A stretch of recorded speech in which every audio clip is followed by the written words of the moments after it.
Onu qaranglarda akalar. Alloh beraman desa hech gapmas ekan. Bundan 3 yil, 4 yil oldin ham bitta joydan qum olib kelib, somon olib kelib, mahallalarda lombas qilib yurardik. Lekin o'shanda ichi qoralar, "Ha, bu loykasi hech balo bo'lmaydi" dedi. Zamonning zeylini qaranglarda, O'zbekistonliklar uchun yangilik qilib, pina lombozlarni olib kelib qo'ydim. Pulim o'ta ko'payib ketdi, ichi qoralar. Bunday o'ylab qarasam, mana shu penalombozni ishlashni boshlaganimdan berib, odamlarga ham juda qulaylik, yangilik, uylarda tomlari ham yuk tushmaydi, mazza bo'lib qoldi.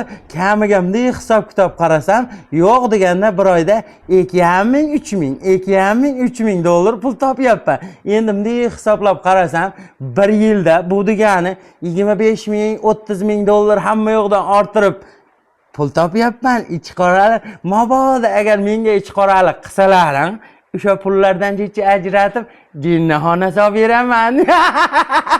Akalar, O'zbekistonliklar uchun yangilik. Mana bu ko'rib turganlaring penalomboz bo'ladi.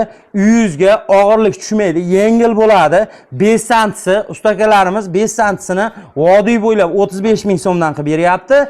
7 santisini 45 ming so'mdan. Mabodo meniki qalinroq bo'lsin desangiz, 10 santisini 55 ming so'mdan qilib beryapti. Akalarimiz vodiy bo'ylab xizmat ko'rsatadi.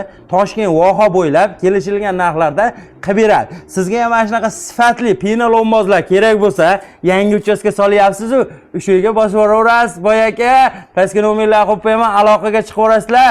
Joninglar sog' bo'lsin.